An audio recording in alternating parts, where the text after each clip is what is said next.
Hey everybody, Mike Steele here with BBQ Champs Academy. We got a great show lined up for everyone tonight as we'll have Mr. Dave Bouska with Butcher Barbecue, and I knocked my earbuds right out of my ear. And we're going to have a good show tonight. Mr. David Bouska with Butcher Barbecue. Looking forward to having him here with us. David is having a little video trouble, so we're probably not going to be able to have the video part of it, but we'll definitely have the audio.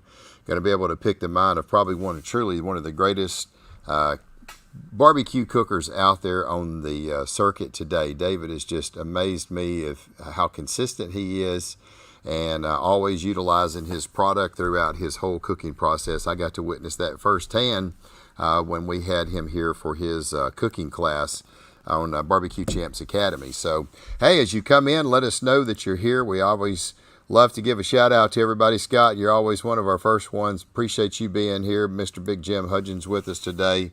Lucas, thank you for being with us. And we really appreciate you being here week in and week out. Seems like I always know that can count on you to be here with us. Emmeline, thank you for being here. John, appreciate you showing up. Look at here, Mr. John Lindsay. John, congratulations on that new rub coming out. You know, me and being down here in Louisiana, you're going to definitely have to get me a bottle of that stuff to try. So, looking forward to that. Yes, David is an incredible cook. Miss Caitlin, great to have you on it. I saw that John got a chance to interview you this past week at the competition there, and if I recall, I think you finished second place. So congratulations on your big call this weekend. We have John Lindsay and Lee Hickle that they're going to be able to go live at some of the competitions that they're at. And we added them as editors to our BBQ Champs Facebook page, and we're really looking forward to being able to create more content for you on our Facebook page. I went live this weekend in a little cook-off that I did over in Maybank, Texas. I had a great weekend with a first rib, a second brisket, and a third place chicken. I got grand champion there. So it's always great to be able to do that, and that's something we're going to start doing on a regular basis. And there may be even times that where some of the guys are diving in and maybe just showing you some behind the scene things that they're doing as they're cooking. So we are really looking forward to that. But Caitlin, you're just an absolute natural on the camera, and we really appreciate you always giving us a shout out. And Brandon, good to have you with us as well, and I think you're still once again doing pretty well in those ancillary classes. Good to have Todd with us. Appreciate you being here. John from Memphis, Tennessee, as always, thank you. Hey, we got the champ here, Miss Consistent. There she is, Miss Marissa Overson. And glad to have you here with us, Marissa. I know you're getting ready to wrap up the school year and be able to get back on the cooking trail. I'm sure you're so ready to do that. And but I know you got your head in the books right now at school, so maybe won't be too long. You'll be able to get out there and be able to do it. I'll cook up a lot of competitions this year. Mr. Terry Roan is in the house. Glad to have you, Terry. Appreciate you being here. Andrew, appreciate you being here. I think we're going to have a great show. Like I said, we got one of the best, Mr. David Bouska. Let's see who else we got. Carly, appreciate you being here. Sean, thank you for being here. And let's see. Oh, you pulled off a third, Caitlin. Okay, for some reason, I don't know why I thought it was a second place, but hey, second, third, top 10 in this day and age in the SEA competitions, any top 10 call you get is always good. So, if y'all got any questions tonight for David, I want everybody to be able to send them to us in the chats here in the comment section. And David is a wealth of information.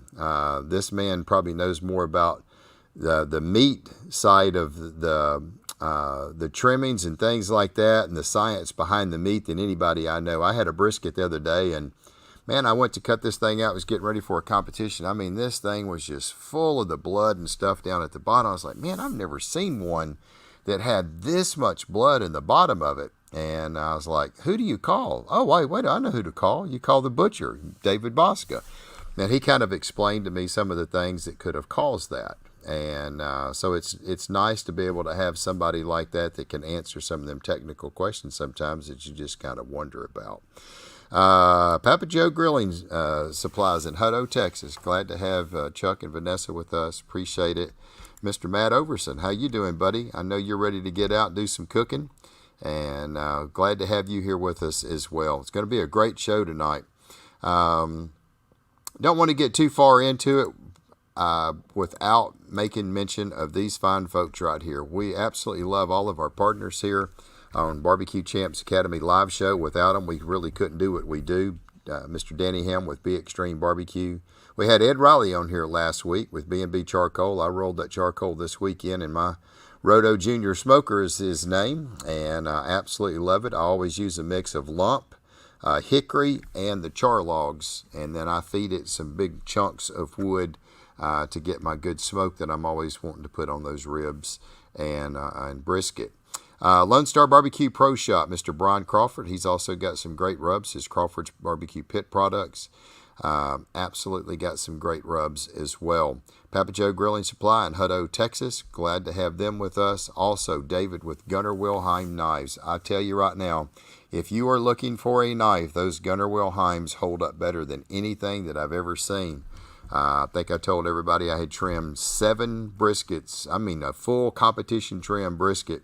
Did 7 of them at one time for my future son-in-law, and never hit the knife on a stone or a rod, and it was still just slicing through those briskets like warm butter. So if you're looking for a really, really good knife, you definitely need to check out Gunnar Wilhelm. Tapaque, we had Gina on here a few weeks ago. They are working on a dual sensor probe for the SCA state competitions. I'm actually thinking about using it on my chicken, sliding it up through the breast where I can get 2 readings on that chicken at one place. So we're hopefully she's getting pretty close to getting that finished up here, maybe within the next month, and she's going to have some prototypes to try out and see. But I think everybody's going to really like that dual sensor probe. Also, Mr. Dustin at the barbecue store, appreciate him being on here. That's Dustin Stanley. If you're looking for any kind of rubs or stuff like that, you got some great people to choose from between Lone Star Barbecue Pro Shop, Papa Joe Grilling Supply, and the barbecue store down in Hempstead, Texas. As y'all come on in, let me know, see who else we've got here. Mike, you coming to Memphis for next week's Memphis World Championship? You know, for some reason, I don't know why, I thought it was this weekend, and I kept looking at the schedule. Man, there's just no way I can make this weekend. And then I talked to Joey Smith today, and he said, yep, I'm getting ready for Memphis in May next week. And I was like, dang, man, I had it a week early. I may try to get up there, John. I've never been to Memphis in May, and I just had so much going on this week. I've been away for 5 weeks in a row doing competitions, and I'm getting a little bit behind on some of the things that I need to get done around here. And I was just like, man, there's just no way I can get away. But I think I may try to make that. And if I do, I promise you I'll be somewhere around Mark Lambert's place, checking him out, helping him out. And I know Joey's going to probably be there helping him as well. But I'll definitely get around and see a bunch of the teams.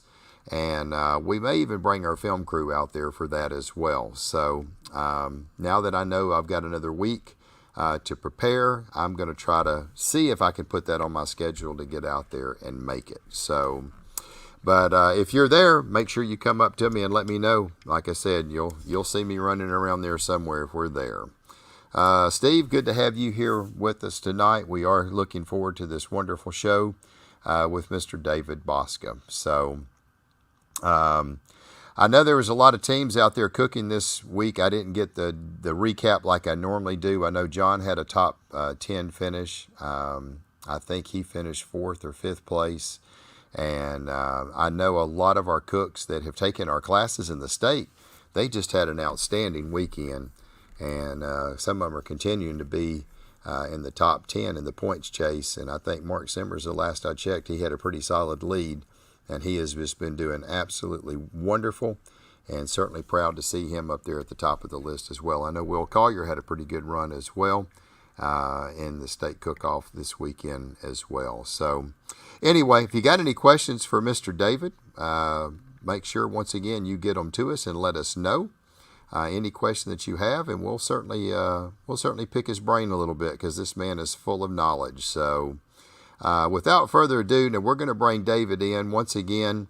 He doesn't have video, he's just got audio, so he'll be able to hear everything, but we just won't be able to see him. You're going to have to look at my ugly mug tonight. So without further ado, let's bring in the man of the hour. Hey, David, how are you doing, brother? Hey, man, we're doing good. I want to say hello to you and everybody at the Barbecue Champs Academy live show. Thanks for tuning in. Thank you, sir. We appreciate it, Dave. It's an honor to have you on here, man. You are without doubt one of the top cooks in the country, as far as I'm concerned. I've seen your record, and I've tasted your food, and it's some of the best out there. Well, we appreciate it. Thank you so much. That's good. Well, I've opened it up for everybody. If they have questions and stuff like that, they can certainly chime in and pop them in the comments, and I'll make sure that I'll read them out to you. But I just want to ask you how you got started. You know, one of the things that I always like to know from our pit masters is how they got started in barbecue. Who was your big influencer? Was it a mom, a dad, an aunt, an uncle? You know, what compelled you to get into barbecue, and how'd you get your start? Getting my start was easy. I had a lot of competitive juices still flowing. I had shot archery for many years, and I'd have back surgery, a couple of them actually, and I just couldn't hold as steady as I needed to for the distances we shot. Right. And I was out of that for probably 6, 7 years and ran across an ad in a little local newspaper for a barbecue contest. And I told the wife, I'll bet I could do something like that.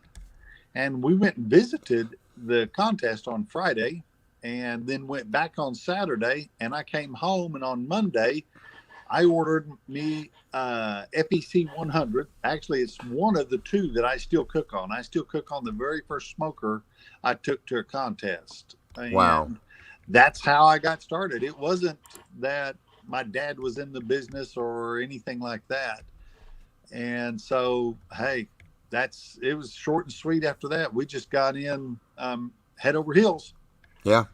You know, your story sounds a lot like mine, David, when you said that. Because, I was into, drag racing, set 2 world records in that. And, man, when I hung up that helmet, it wasn't long. It was just like I had the itch to go out and compete. And did the same thing, showed up at a barbecue competition. It was an IBC event over in Texas. And they was like, we're looking for judges right off the street. And we judged that Saturday. And, man, came back that Monday, and wife was like, I think what you cook what you cook is as good as anything out there. Let's start doing it. And ordered a custom smoker, and a year later, 9 months later, I got it. Took him a while to build it for me, and then we went back to that same competition. And I had a first place brisket in my first ever competition ever cooked, and I was hooked at that point. So 11th rib and third overall out of 50 teams, and that was it. So it's funny. We traveled down the same path there. I know what you're like, what you're talking about with that competitiveness of wanting to get out there and compete. Yeah, and that's to me that's the fun of it. We went to a contest here in Oklahoma over in Sapulpa, and I got to set up. Pardon me.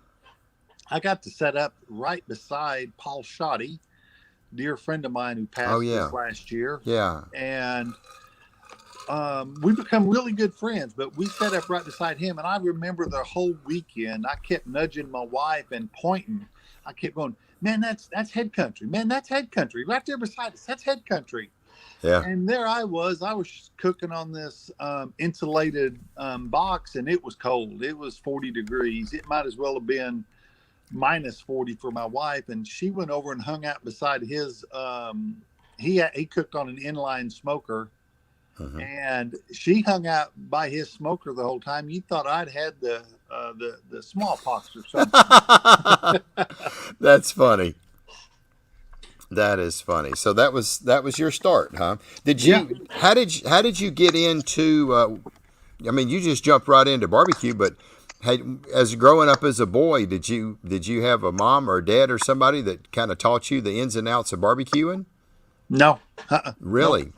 No, I after attending that one contest, like I said, I bought that smoker, which wasn't far out of what we were already doing in the meat shops. I mean, we Right. had a couple Southern prides. We smoked bacon, summer sausage, snack sticks, hot links, hams, beef sausages. We did all kinds of smoking already, so I was familiar with the art of it. Right. And being in the meat business, I think was a big part. I never thought I'd get into this world ahead of anybody, but Right. I was hoping that with the knowledge I had and how I understood some of it, that I might come in equal with others. Right. And that was my train of thought. I got that FEC 100.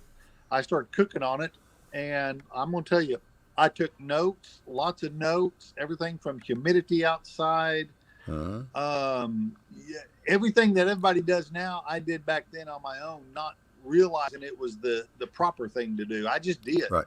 Right. I've still got a couple notebooks I rolled with in my trailer, and they're every single cook I've ever done is written down in those books. Books are added to all the time, and I still got every single thing I've ever cooked on these Wow. smokers.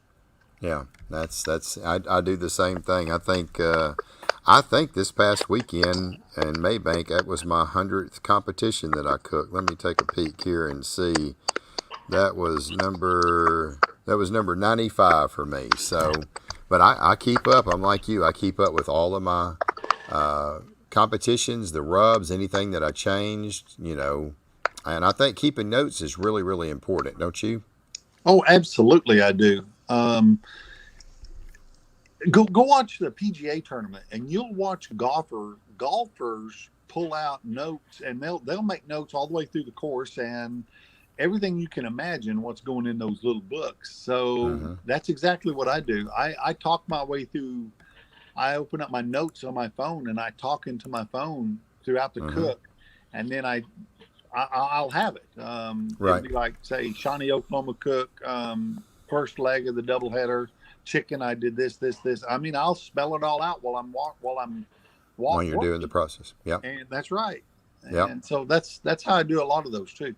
Yeah, yeah, I've done that before. If I remember, I was doing a new rib recipe one time, and I didn't have time to type everything in, so I did that. I pulled out my voice recorder on my phone, and I just talked my process through. Okay, here's what I did. I used this rub. I put this in the foil. I did this. I did this. This is how I did it. It was so much easier to do that. And then when rib did good, and I was like, okay, I need to hang on to that recipe. And then I went back, I kind of listened to it, jotted things down, and then I typed it in my phone where I had my hard notes. So, yeah, I think that's really important. A lot of people don't realize that taking good notes is so, so important. Yeah, I just open up my notes. I don't open up my voice recorder, and if my iPhone will, how can I say, acknowledge this Oklahoma slur that I got, it'll do just about anybody. So y'all should do that. Oh, that's funny. Well, what about the butcher part? I think you've been a butcher for well over 30 years, hadn't you? Yeah, I was in it 34 years. I started when I was 15 years old. I Wow. used to drive mom and dad's. I lived on a farm actually about 3 miles from where I live right now. I remember getting in mom and dad's old Chrysler station wagon and wasn't old enough to have a driver's license. I would take the dirt roads that would go 1 mile. I'd go 1 mile west, which would take me 3 miles north till I got to a paved road. I'd cross the paved road and go about a half a mile on north and then a half a mile west, and it'd pull me into the back alley of the grocery store I and be. take dirt roads all the way to work just to keep from getting in trouble. At 15 years old. That's Yeah. Oh, funny. yeah. Well, I mean, Wow. heck, we've been driving tractors how long? Yeah, But I yeah. mean, so I drove to work, and the reason I did that is my dad was a bricklayer. That was our family profession. Daddy Right. was, grandpa was, great grandpa was. They were stonemasons and bricklayers. Oh, okay. And when we were 14 years old, that was kind of the family tradition thing. Was 13, 14, you went to work them summers with dad. Right. And when I was 14 years old, I did, and I realized real quick that my 160-pound toothpick frame was not built to build scaffold and make mud and, well, Right. cement to some people, but make mud. Cement. Yeah. Yeah. Yeah, we Yeah. make mud and build scaffold. That's not what I was built for. Right. So when I was 15, I got me a job. I be. So you got a job working in a meat market. It was a grocery store right here in the little town I live right now, Wellston. Okay. It was a little bitty I guess it probably had a 12-foot meat case, and his name was Glenn Chandler. We called him Pappy. Right. Back then, heck, I thought he was old. He was 60 years old. And I remember him asking me right off the bat, I'm 6'5", and he asked me, he said, "Hey, tall boy," he said, "You want to learn how to cut meat?" And I loved it. And I said, "Absolutely, I do." So I was cleaning up the meat market at nights after Right. basketball practice. And he said, "Well, come in here on Saturday morning about 7 o'clock. We'll get started." And that's how I started. I started cutting swinging beef, and I ended up cutting swinging beef. We did everything from the box beef, wholesale, retail, ran grocery stores, ran meat markets, ran sausage counters, ran all kinds of good stuff. At one point in one area, one business I was with, I was the meat manager, produce manager, floral manager, and the deli manager, all under one roof. All under one roof. Yeah, Wow. it was nothing but experience, and that's what I looked at it as. Hey, this is great experience, and I learned Wow. everything I could. So did he just kind of put you under his wing and just teach you every aspect of the cow and the pig? And I mean, I'm assuming you're butchering everything, wasn't you? Absolutely, we did chicken, beef, pork, and he showed me how to order, what to be looking for. We would order sides. We'd order back then by the grades, the 240, 260. We'd order the yield 1, 2, or 3, selector choice. That's just how we did it. And then from there, when I went to work in my first full blown grocery store, that was one of the hardest jobs to leave, was that job there. And I went to work at a grocery chain, and I worked there 3 years. And then I ended up going to work for another chain. I worked there probably 5 or 6 years. And then that ended up being one of the best places I've worked, ran meat markets for them. And that ended up being the hardest position to resign from. I absolutely loved the owners. They were phenomenal. They treated me great. My family, my son was born with a pretty bad illness, and he lived on a heart and respirator monitor for about a year. Wow. And that family treated me just like that I was their family. And so when I had to leave, I'm Right. telling you, That was hard. that grocery business, you get to where that's what it is. But the Right. unfortunate part in the grocery business anymore is if you don't save on your own, there's no retirement. I mean, Right. Right. it's just hard. You're doing all you can to live, paycheck to paycheck. Right. It's not a huge livelihood, and Right. so I had to Right. move on to something that would sustain me and my family in the future. And so, yeah, when I left, that was rough, but the experience they gave me was phenomenal. It really was. Right. Well, I can tell when we was doing your class and filming it, you are a very knowledgeable man when it comes to beef, because I was throwing a lot of haymaker questions out there, and you was just, it was like I just lobbed it up and you knock it out the park. I mean, you always had such great detailed answers, and that's one of the things that I really like with all of the pitmasters that we have. I mean, everybody's got certain strengths. Obviously, you and Mark Lambert, I guess, were probably two of the most knowledgeable there was on the butchering side of it, and what's going on, and intramuscular fat and this and that. Man, Mark Lambert threw that out there to me the first time. I said, "What'd you say, man? What? I thought fat. You talking about the fat in the meat? Yeah, the intramuscular fat." And I was like, "And what else you got? You got the extramuscular fat." And I was like, "Man, you get way over my head here now." So. But that's the thing. I mean, there is some terminology that we don't look at like that, but because of what y'all do, it's just second nature, And to me, that's a pretty cool deal. You definitely, just like when I had that brisket, had all that blood. I was like, "David, what's going on here?" And he said, "Well, there's a couple different things. The way it was frozen can have something to do with it, and the ice crystals and this." And I was like, "Yeah, and maybe so." I mean, I do remember when that thing was put in the freezer, and when I ended up finding out, David, when I opened it up, it had a little bitty pinhole in the vacuum in the cryovac. And Yeah. that's probably allowed that moisture to get in there when it was freezing or something. And man, it really had a lot of ice crystals in it. So, Well, we got a couple questions. One of them we're going to lead into. I'm going to ask this, Sean. I am going to get to your question because I think that is a great one. But I want to kind of, so we don't get too far off script here, I want to ask this question that Scott Larchie had posted. What started you in making your own product and so many of them? So you said that it was hard for you to leave this store that you was at because it was like family. What did you do? Is that when you said you had to do something to better yourself? Is that when you started your own product, or is that when you started the barbecue restaurant, or both? Neither. Neither. Okay. Neither. All right. At that point is when I went to work for Sam's Clubs. When I started with Sam's Club, I started at the very first meat market they ever had. It was in Oklahoma City.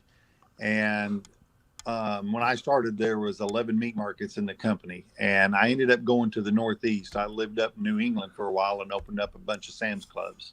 Okay. Came back, did some down in Texas, traveled around a good little bit, did some. Right. They asked me to go to the East Coast down to Florida, and I told them I'd had enough traveling. So I stayed here in Oklahoma City, and I opened up 3 more here in the city, or 2 more here in the city. Okay. But how I got started with my product, to answer his question, was the very first contest I went to, there was my premium rub, and I was injecting right then.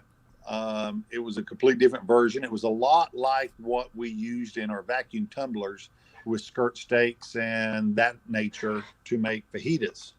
Mm-hmm. I just kind of adjusted it through all my testing whenever I was test cooking. And the biggest thing I added to it was cold phosphate, because phosphate's wasn't in the other stuff. But I took injections to the very first contest I ever did, and my premium rub. My premium rub was the first rub I ever developed on my own.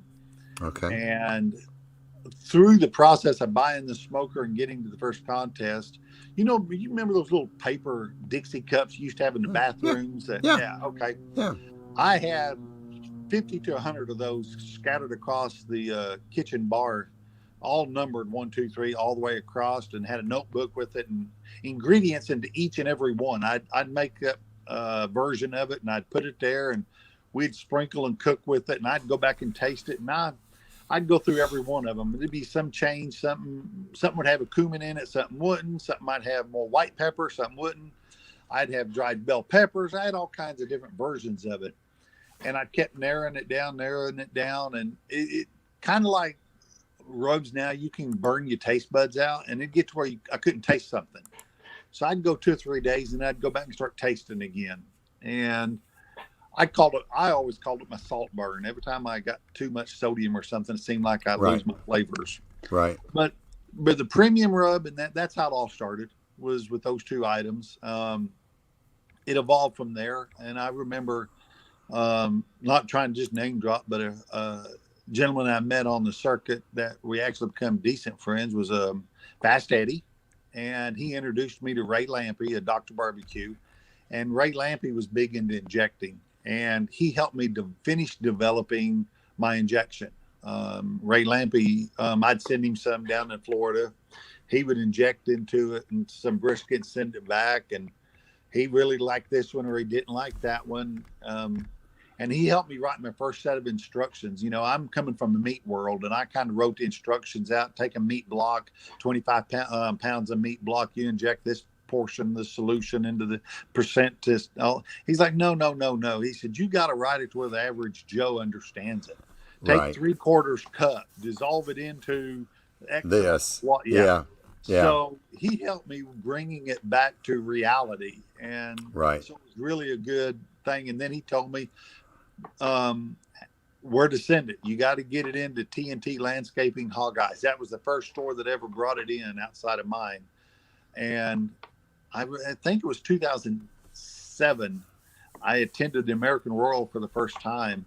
And a couple of my local friends, I say local Kansas type friends, I'd given them some, and they used it. And they weren't top 5, but they were top 15. And I'm like, maybe I got something here. So we started evolving from that. That winter, I had my pork recipe come out, my pork injection. And then that's when I got started on some rubs. I was like, I really like the flavor of honey on chicken. So that's when Right. I come up with a honey rub. Honey rub. Honey Yes. rub was the second one. And my steak and brisket was actually the third or fourth one. And that was kind of before SPG was common. I mean, we had that out a long time ago. And Right. now it Right. seems to be the common. Right. So, yeah, it just evolved from that. And all of my rubs, all of my injections, the grilling oils, everything is due to a process we did while we cook, a reason of wanting to use it for cooking. It has everything to do with my cooking, and that's how I've developed everything.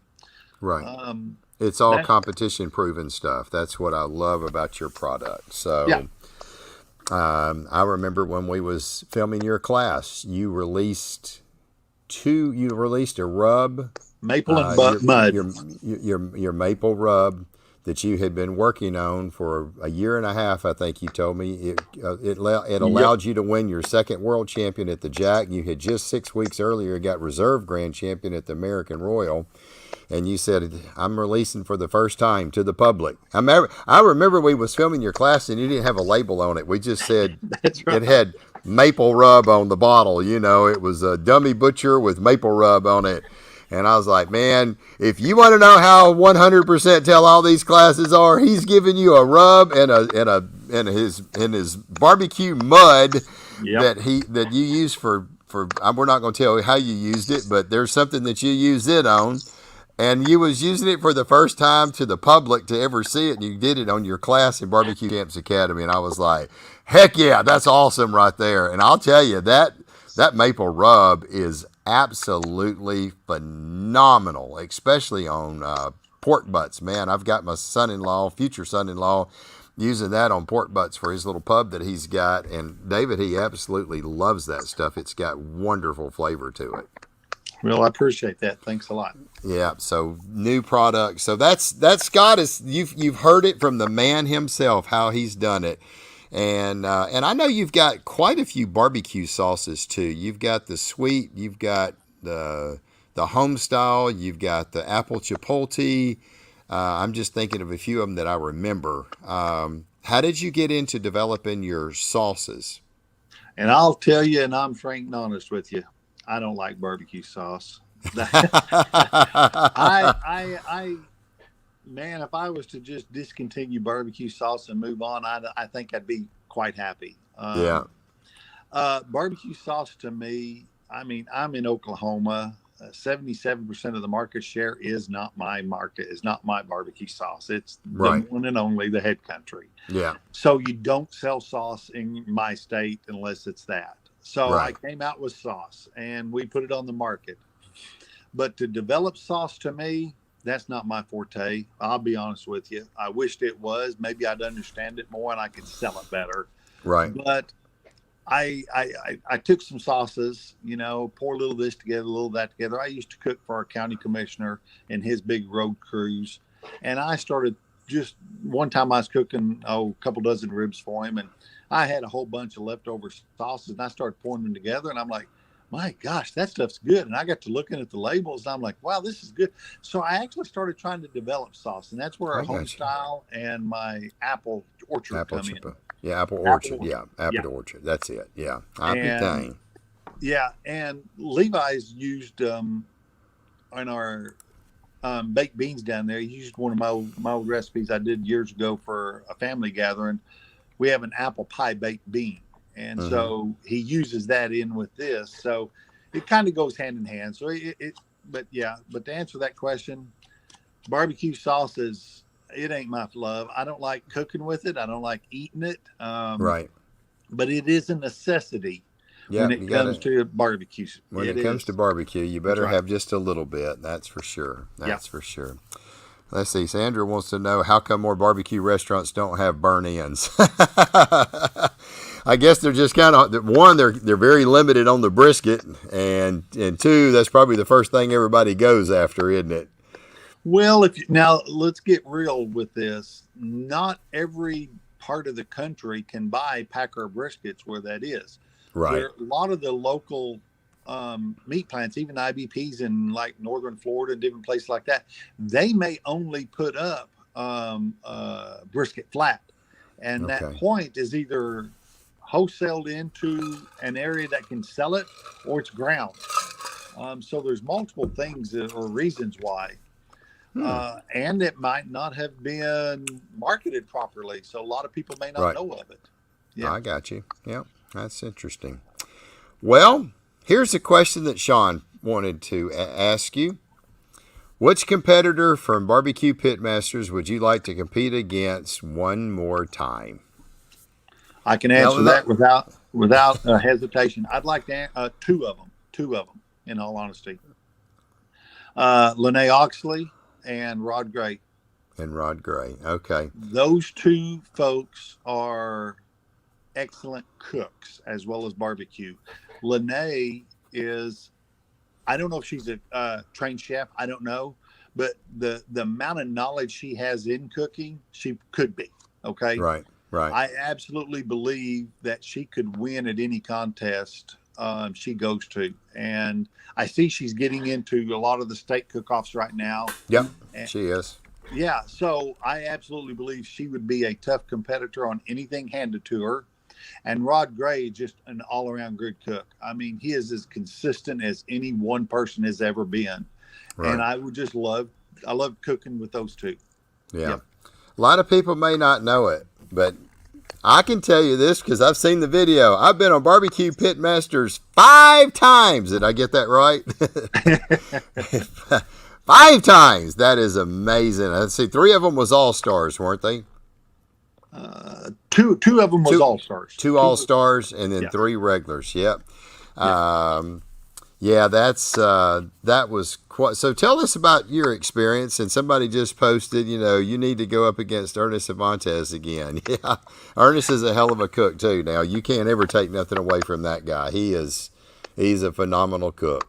Absolutely, but I never got to go against Ernest. Okay. I remember sitting in a back pavilion room while we were fixing to do our post interviews. After you do your filming, you then sit for another day. Like you see where they cut you in and out. Like Yeah. That's how we did on Clash of the Titans. We did the same thing. Yeah, because to tell everyone out there what it is each cook has a film and a producer, and the producer does nothing but take notes the whole time.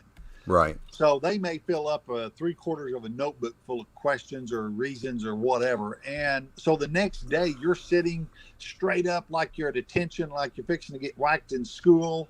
The lights and or the sun is beating on you. I don't know how many times I left with sunburns from that day only, where they're Right. reflecting the light into your face. Right. And then they ask you questions. But while Ernest was going on to do his show filming, we were headed to do our post interviews. That was the only time I actually got to see Ernest on set, or technically on set. But On the we set. weren't Okay. filming, yeah. Yeah. But the filming and everything is absolutely fun. It's a Yeah. blast to do it. Yeah. It is fun seeing what they're going to give you. Right. And so, yeah, I'd love for it to come back. It definitely is a good shot in the arm for barbecue. Oh, no doubt. No doubt. I mean, we had a blast doing the Barbecue Champs Clash of the Titans when we brought in the steak cookers. And, we really kind of set it up a lot like that, asking them questions and putting it all together. And people loved it. I mean, we had a lot of compliments on that. And I think there's a need for it. It had never been done for steak, and we was kind of very fortunate to be one of the first ones to ever do it for the steak competitions. And, one of the things that we are wanting to do is to try to do that again this fall and maybe get some of the barbecue guys together and have you guys going head to head in a chicken and a rib cook-off. So, but it's a long day. Like Matt said, he was in it. It's a long day, but it is a lot of fun. And, Absolutely. There's no doubt. Let's see. Is the field of meat cutting still going strong? Is it hard to find people who want to be a butcher? That's a pretty good question. What's your answer to that? Can you see the screen? No, I can't. Is the field of meat cutting still going strong? Is it hard to find people who want to be a butcher? Yes and yes. Yes, it's Yeah. going strong. something has to get cut either in a factory or at an independently owned place. Right. Is it hard to find someone? Yes, because it's not the most glorious job in the world. Yeah. You're standing in a 40-degree temperature room. You're wet. Your hands are cold. You're going to end up with carpal tunnel. You're going to end up with arthritis. And in between all that, you're going to have Band-Aids. It's that Yeah. simple. But it is it's a job that you have to love, and those that love doing it, Right. you see it in them. Right. The packaging, the way it goes out. It's great to walk into a grocery store and see a meat case that is done properly. Right. Everything from the merchandising to the cutting to the trimming. You can tell that they've got ownership in that job, and ownership goes with everyone. I mean, if you're an executive secretary all the way down to a butcher, don't mean to say down to, don't get me wrong. Right. But from the top down, it's everybody's got to pull their part to pull it off. So that's right. And so to find them, yes, it's difficult because it's a lot of heavy work. Like I said, it's heavy, it's cold, it's wet, and you have to learn to respect your equipment. Beyond anything. Yeah. Right. Absolutely. I don't want to go too far before we get off of the Pitmaster show, because one of the biggest questions I get more than anything else is that stuff real? Is it a real show? Is it that? Do you really not know what you're doing? Are you really, to answer the question, yes, it's real. It is a game show. And what you have to remember is, back in the 60s, there was that big scandal on the game shows where it was fixed. And so now you actually sign a contract. In the first 2 or 3 shows we did, we had met in a motel before we went to set, and we met with a government agent or an attorney for a government agency, and they explained the rules and the laws for game shows. And if we leaked the results of the game show to the public, because everybody can bet on anything. So if it was leaked and it could be traced back to you, the government, not Discovery Channel, not the people doing the filming, the government would levy $1 million fine to you since you released the results of a game show. Wow. It's huge.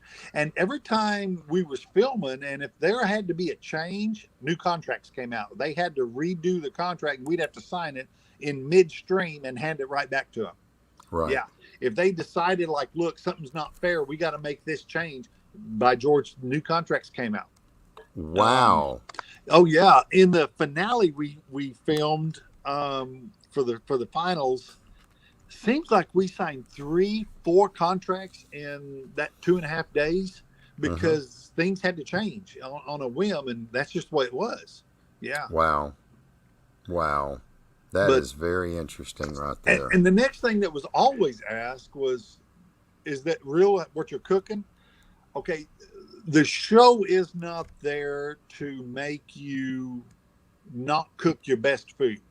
So if we were given what would we call a long cook, like the big ham or a brisket, we would get one the day before. They would sit there and watch us. They wouldn't film anything because you didn't have to be in your dress or nothing.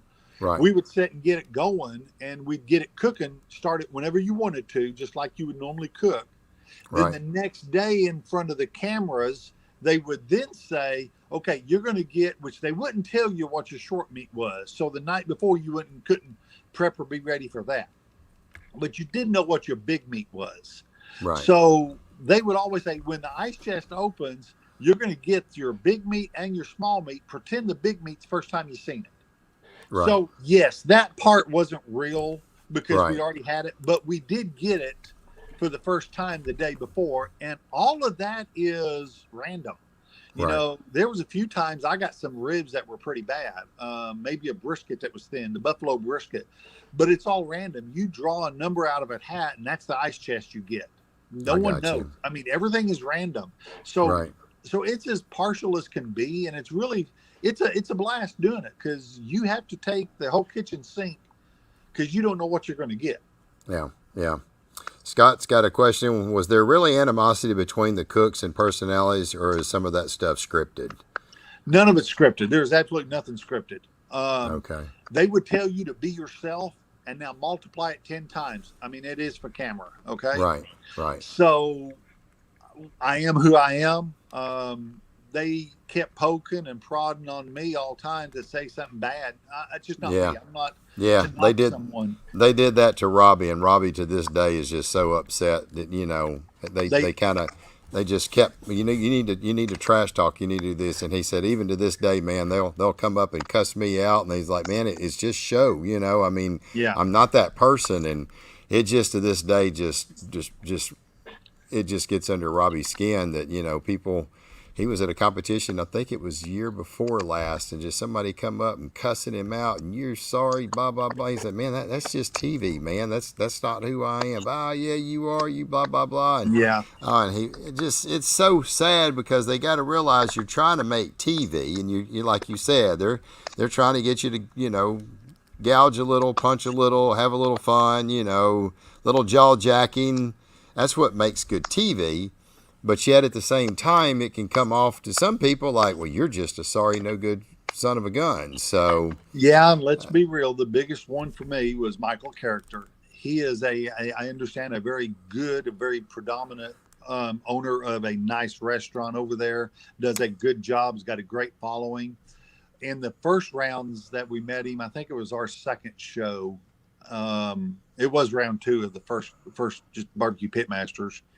They kept hollering at me going, what do you think of a guy that only brings one knife? And here I am, I've got my knife roll and I know what they're doing. And so I just turn and I look over there and I look back at the camera and I say, well, if a man can handle it with one knife, man, my hat's off to him. He's got his trade down well.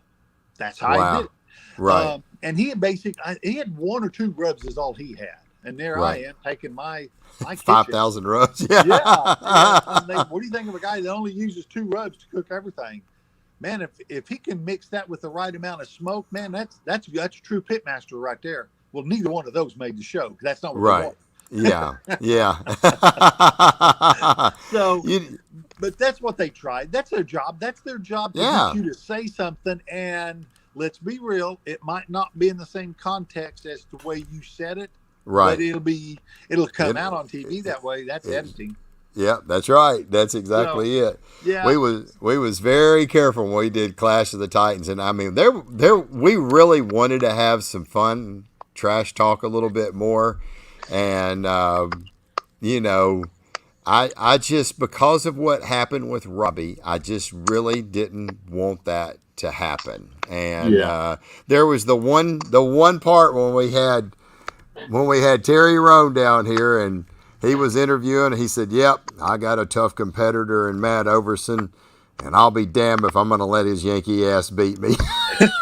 And we were just, he's in the chair. We get, like you said, you got the light on him, and we were all back behind him sitting back here, and we all just busted out laughing. I mean, and you could hear Matt, yeah, yes, I love it. And it was just one of them deals and I really did not want to put that in. And we couldn't believe that came from Terry. This was great. And I was just like, man, I just don't want nothing bad, something like that to happen. Terry, but when I listened to it, and I told my film guys, I said, cut it out. I don't want it in there. Like, we left it in there. You just need to listen to everything, because what was awesome was when you all heard us laughing in the background and you heard Matt going, yes, I love it. And when I heard that, I was like, I think they know that it was fun, it was joking, because the rest of the time, the storyline, the way it progressed, you could just see that Terry just had nothing but the utmost respect for Matt throughout the rest of the day of filming, and just kept saying he's just a worthy adversary, and I've got my hands full with him. So it was fun. Yeah, it really was. And, let's be real. The cookers, we've got a brotherhood. Oh, absolutely, we do. But I'm going to beat your That's it. Oh, that's it. Oh, you're going down. I mean, we all do some trash talking, you know. I mean, come on, let's face it. I've got a buddy of mine, Josh Campbell, and oh man, I just get under his skin. You know, he's from Texas, I'm from Louisiana, and I got on a roll there and I was spanking his butt and brisket so bad. I was like, I thought you Texas boys knew how to cook a brisket. I'm from Louisiana. Oh man, it would get Yeah. under his skin. And I got done. I sliced my brisket one time. He was parked next to me. And I stuck my head around the trailer. I said, "Hey, I've got 9 extra slices over here. You need some of these slices?" Yeah. That's right. But you That's know, right. it's just out of love, and you know, it's always fun. I had Tim Wardridge. I don't know if he's still on the show or he was here earlier. He was parked right next to me this weekend, and just downright genuine. Just love him like a brother. All these guys that I cook with. I mean, you know, I remember years ago, David, the guy that was my partner when I did all the drag racing and stuff, and he said, when you get 50 years old, if you can count all your friends on one hand, he said, you're pretty blessed. You're doing very well. And, you know, when I hung up the racing helmet, let's see, that was 6 years ago that I got into it. You know, I didn't have a whole lot. I mean, I've got friends. I had a lot of friends at church and stuff, but I'm talking about, you know, people that you're hanging out with, you're doing stuff like that. You know, probably didn't have but 4 or 5 friends, you know. And then all of a sudden you get into the competition, and man, I've just got like the most amazing barbecue family there is. And would do anything for any of them. And so yeah, we can joke and carry on and have fun, but we're just doing that just to joke, carry on, and have fun and crawl under their skin a little bit. So, but it's all in good fun. Yep. I agree. I agree. So let's see. Okay, here's a question: do you change your flavor profiles cooking in Oklahoma versus Kansas City versus Texas? Absolutely not. That's right. That's right. You'll find that out in his class. He'll tell you real quick. This is what yeah, I use. the flavors that I have, the sauce that I have, the everything. Good food's good food. That's it. And don't get me wrong. I'm not saying this is good food, but I mean, every McDonald's across the nation has the same thing. Every Wendy's, every Yep. Othello's, everything is the same. And you're going to like it or not. And my whole philosophy on that is if I travel to Arizona and I cook a contest, and let's say I got 25th place, Right. I'm coming home, and how do I know if I hit my benchmark if I change Right. something? That's How do right. I know if those flavors came through whenever they were cooling off? Everybody that cooks understands what I'm talking about. That Yep. flavor's got to be large, as room temperature as it was when you tasted it in It's your hot. trailer. Yep. So how do I know if those flavors are as large as they are cooled off if I changed it? That's right. You don't. That's So right. I don't change anything anywhere, and that's the reason why. Simple Yeah. as that. Yeah, I'm like you. I cook the same flavor profile everywhere. Now, if I get down in South Louisiana, I will make a slight adjustment. I kind of figured some things out, but that's the only place is South Louisiana. Everything else, I cook the same every single place I go because, like you said, I haven't done a lot of cooking out of states now, like you guys in the KCBS circuit. And I know Lee Hickle is on here, and he's making a chase. You know, he's going after the KCBS top 10. And, you know, that's the thing. You start changing flavor profiles. Well, what do they want? You know, he cooked a rib this week and they said it was too sweet. Well, you know, but the other competition he was at, it was great. So you don't know what they want until after the results. You get a comment card, too sweet. That's what they had told Lee. So changing flavor profiles. That was one judge. Yeah, exactly. That's right. So, And your comment there about South Louisiana, I was headed to a contest down there, and I seen a sign that said no Okies allowed. So man, I have never cooked there. They don't allow us there. Yeah. That's how you know it tastes cold, but that's what the judges get. Yep, that's right. A lot of times you'll take that slice though up on the counter and come back a little bit and try it and see what it tastes like. My test for that was always we ziplock our leftovers, throw them in the ice chest, and So the next morning, when the smoke is cleared out of my nose and out of my mouth, once I Mm-hmm. get home, that's Yep. my tester. Is I'll go Yep. back, and if I have any chicken left over, or a rib, or a Right. brisket, or some of the pork, taste it the next day after you've had your shower and cleaned up and sitting at home. Yep. Then you're going to taste what flavors are that has a better chance to come across for a judge. That's it. Um, That's a hundred that percent. yeah. So taste it the next morning. That's what I always tell people. Yeah. Absolutely. Luke says, same for every competition. Melbourne, Australia, that place hates us. Yeah, Lucas is actually from the land down under. So thank you, Lucas, for being with us today. Yeah, but I'm like you, David. I just cook the same everywhere. Let's see. Here's what Lee said. I ran the same rib as always, but 5 judges out of 12 said it was too sweet. Scratching my head, I mean, that's just one of them deals. That area, they just didn't want a sweet rib. But everywhere else that he's been cooking, heck, I think he's like in the top 3 on ribs in KCBS right now. And he's just kind of doing the same rib. And I'll tell you one thing. It was in West Virginia. He said, when Lee cooked, he was the number 1 rib cooker in IBCA. And when he left IBCA, he was like, okay, I'm going to go do this KCBS deal.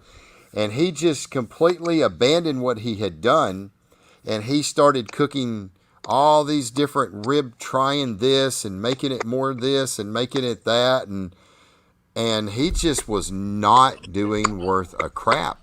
And he was pissed. Lee is a competitor. He likes to win. And I think he drove from Texas down to Florida. I think it was his first one. And I said, well, what you going to do? He said, I'm cooking my freaking rib. I cook in IBCA. I'm going back to what I did. I'm going to try that. And he cooked that exact same rib that he cooked in his IBCA rib that he'd been doing for a year and a half. First place rib. And he was like, and it kind of goes back to what you just said, cook the same what got you there. And more times than not, if it's good barbecue, it's going to win everywhere. It's going to at least do well everywhere. Yep, that's right. Well, David, I tell you what, man, it just seems like we just got started, and heck, we done took up an hour. So there's just a lot of great stuff to get information from you and talking about this. We're definitely going to have to get you back on the show here within the next 3 or 4 months. We're going to have to get you back. I really do appreciate it. I know you're getting it hot and heavy on the barbecue trail this year. You didn't get a chance to cook a whole lot last year. You kind of took off after the big 2018, and you did a little bit in 2019, if I recall. But last year, I think it had everybody shut down a lot. So we appreciate you being on the show, and good luck this year. Keep posting. I appreciate how you're posting, how you did. And hey, and if you want to learn how to cook like David, he's got a class on BBQ Champs. We got a lot of people that's been buying his class here in the last few months. And things are starting to pick back up. I think the barbecue stuff is starting to come back strong. BBQ Champs definitely is putting people in the winner circle. And people that are taking these classes are doing very, very well. So, any final thoughts? Man, I just want to say thanks for everything that you've done for the barbecue champs, the sport, A, B, C, and D. Don't want to leave anything out. Yeah. And most of all, thanks to your wife for allowing you to come play with us. We appreciate her. Yeah, I appreciate that. And let me tell you, I'm ready for some more of those donuts that you had down there. Let's just leave it, okay? The Southern Made donut. That's it, buddy. You got some good stuff when you can take his sauce and put on a Southern Made donut and eat it. It's some good stuff. I appreciate that comment, David. Thank you so much. Well, David, I appreciate it. We're definitely going to get you on here. I got a lot of people thinking the show was great. I really do appreciate it. And David, good luck. Good luck this year. Keep posting how you're doing. Let people know, hey, here's what we did. If you want to know how I do it, I've got a class. And that's going to help these people understand that they can learn to cook just like you did, because I promise you, you left nothing on the line, including bringing out a rub and a little sauce mix that you've got going on. Not a barbecue sauce, your mud, and bringing it out for that class. And I thought that was absolutely awesome. So, anyway, thanks, David. We appreciate it. You bet, Mike. Talk to y'all later. Yeah, Everybody, just stay on for just a second. Let me close this show down. We'll wrap it up afterwards, David.